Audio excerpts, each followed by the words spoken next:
Hey dancers, this is a really quick little practice session to get you acquainted with some of my technique. So I'm going to get you to just take a very quick warm up. So you're going to breathe in, breathe out. This is a little plie here. So with your plie, we're coming straight down. We're keeping our low back neutral. Our knees are following our middle toe, so they're not caving forward. So I want you to think of pushing back slightly. You'll feel a little bit of a stretch in the adductors, the groin, the lies if you're Dutch. All right, and now we're just gonna go plie, point the toe. And I want you to squeeze your quadricep as you do that. Squeeze and point, squeeze and point. So actually the big thigh muscles help me point my toe quite a lot. Point, little quicker, squeeze, point, good. Plie, point, plie, point. How quick can you point the toe? Good. All right, and now I'm gonna bring my feet to hip width apart. You might need socks on for this depending on your surface. I want you to take your foot forward and point, pull it back. Take your foot forward and point, pull it back. So you're kind of peeling it off the ground into that point, pull it back, peel it off and point, pull it back. Other side. So you'll go peel off and point, pull it back. Think of kind of zipping your thighs together, pull it back, two more. Peel it forward, pull it back, one more, push and back. Okay, I'm gonna go into chest. We're gonna go chest lift, chest drop. You can think of this like a little upper back extension and then the upper back drops. So if I had flashlights on my bra, they would point up and then forward. They'd tilt up and then forward. Just check that your low back is staying neutral. Now I want you to try making it soft and sharp. Soft and sharp. Soft and sharp. Good. Soft and sharp. Okay, we're gonna go chest slide. Slide. Hands on your hips to check that they're staying still. This should be soft.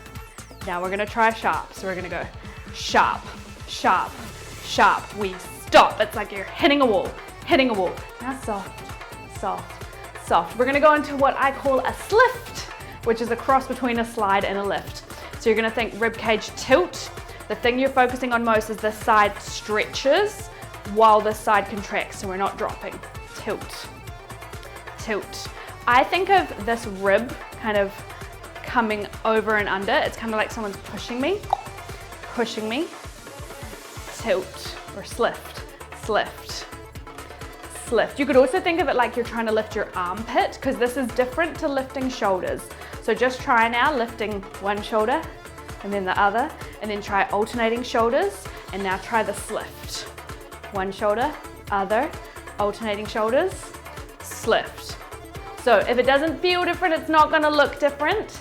So check in the mirror if you need, slift. All right, chest circle, we slift, we lift, we slift on the other side, and we drop back to center. So this is a really rotational chest circle. You could think of it like the Batman signal in the sky. Switch directions. We slift, we lift, we slift, we come back to center, and slift, lift, slift, center. Yes, slift is not a real word. I have made that up. Okay, I'm gonna get you to come for an undulation. You're gonna lift the chest, roll down, and I want you to focus on pulling through the belly muscles. For my terminology, an undulation is a belly roll with a spinal roll. A belly roll is no undulation to me, it's just the belly doing the movement, and an undulation involves the spine. Try just the belly. And undulation. And try just the belly. All right, we're gonna get into hips briefly. So, soft knees. You're gonna straighten one leg and contract in the side abdominal. So you might like to even kind of push your finger in here and see, can I feel this contracting? So what I'm doing is I'm not just using the legs to get the hip up, although I use them a lot. If you don't have your legs moving enough, then you will get very small hip movements. But it's kind of like I'm layering. So I'm squeezing in the side to lift, squeezing in the side to lift, but also using the legs. And when I turn this into a shimmy or a lock, I might preference one over the other. And you can do that if you have injuries. So if you've got knee injuries and it doesn't feel good to push from the ground too much, you can kind of pull from the oblique a bit more. Okay, now we're gonna go pelvis tuck, release. When you tuck, you should get a flat back. Now what I want you to try to do is do it without squeezing your butt. Butt is loose. We're pulling in through the low belly. Squeeze, release, squeeze, release, squeeze, release. We're gonna lift, slide, keep your foot out here, drop the hip. Now this one's lifted, slide, keep your weight out here, drop the hip.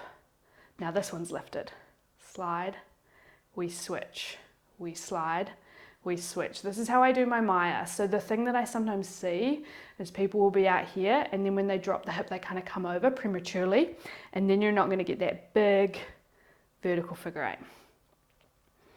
Lift and over.